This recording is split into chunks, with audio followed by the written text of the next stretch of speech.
All right, what's up, T Roses? Zion? We back. Midwest Mobile Mechanic Tour.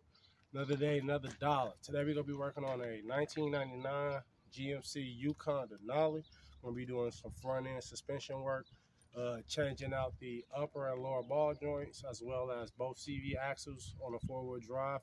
We're also going to be replacing the four-wheel drive actuator, so that way the four-wheel drive can engage and disengage with the switch.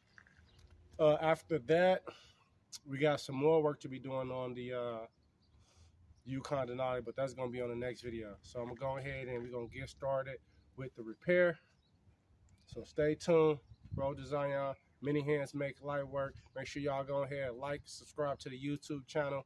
Follow us on Instagram at road2zion_design. Make sure y'all go ahead and get the merch at the website road2zion.com. We got hats, shirts, hoodies, decals, license plate, brackets, and stickers. Also, as y'all can see, I got on my A15 Bike Life hoodie on. Go ahead and support the movement, A15 Bike Life. Y'all can get the merch at sugarmanonthat.com, sugarmanonthat.com. And go ahead and download the album On the Road Deluxe 2 on all platforms.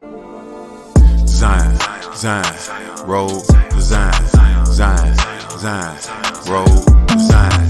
Cars, trucks, SUVs, even diesel tags. Best mechanic on the planet, ain't no need to scratch. Every issue attack like a lion. Got a problem, indeed we'll find it. Pop the hood, we gon' get up inside it. Fix it up, start it up. All right, what's up, Road to Zion? We back on this 2000. Take that back. On this 1999 GMC Yukon. We got the suspension already tore apart, as you guys can see. All right, if you come over here, we got everything laid out on the ground. These are the old parts. The old CV axle. This right here is the old lower ball joint, old upper ball joints. Man, it was riveted in, so you got to grind off the rivets with a, you can use this grinder right here. Get this right here from Harbor Freight. It's pretty cheap, man. Use this with the a welding stone. You got to grind off the rivets off the head, separate the ball joint from the upper control arm. Then you have to punch the rest of the rivet through the hole, so that way you can actually have a mounting surface. That's the old hub assembly, the rotor, all the hardware. So let me show you guys what I was talking about over here on the vehicle. So this is the lower control arm. We had to press that lower ball joint out. Pressed it out, boom, we're gonna remove it. We're gonna have to press the new one in. Up here is the upper control arm. This is where, stay focused on that. This is where this old ball joint set in place right here, just like that. It had rivets that held it in place. I grounded out the top of the rivets, separated the ball joint from the upper control arm, removed it. It was still pieces of the rivets that were sticking up. I took a metal punch and a hammer and smacked the rest of the rivets actually through the upper control arm. So now when we put the new ball joint back, we're going to have bolts to replace the rivets to fasten it in the hole. Also, I did have to sit the brake caliper aside. See, I got it bungeed up. I did have to disconnect the ABS unit. That's with the wheel hub over there, as you guys saw on the floor. And also I had to loosen up the lower shock from the lower control arm, so that way once I disconnected the axle right here, I was able to get the whole axle out.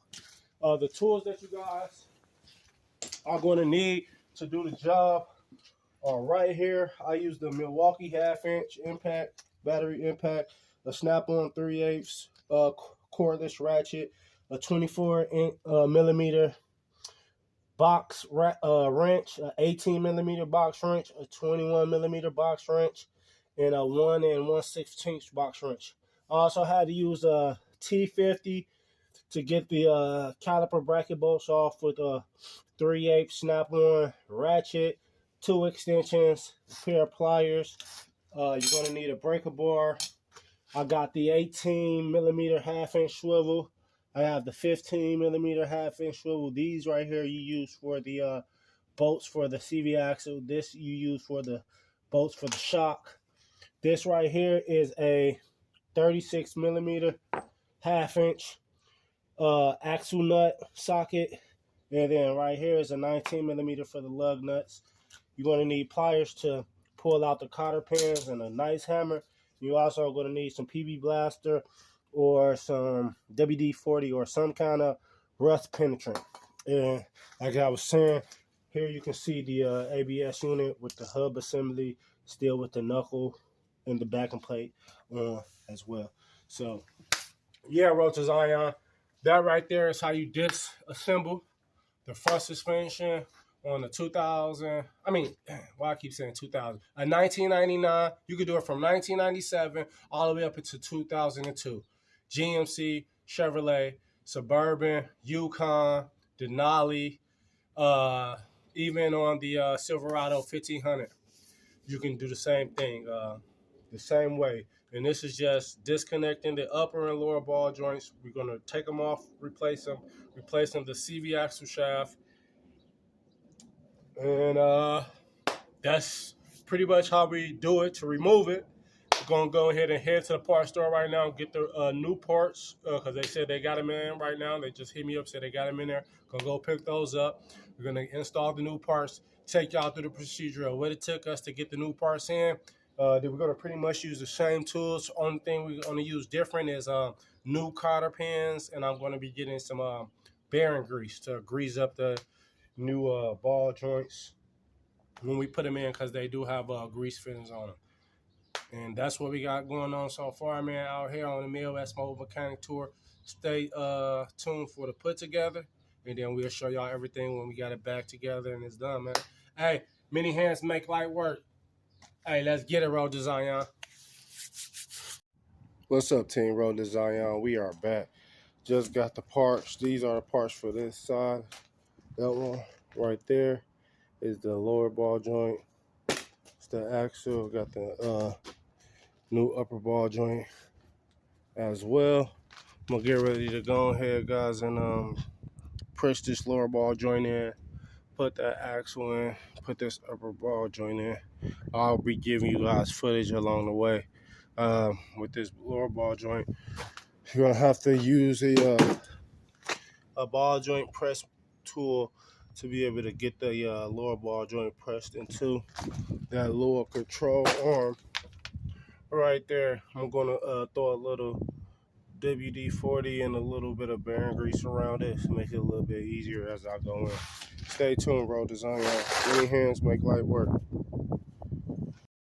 Alright, Team Road Design, right now pressing in the lower ball joint into the lower control arm. I'm using a ball joint press, a 1/2-inch Milwaukee impact with a 24 millimeter socket. You see how I got it set up already. Pull the trigger here.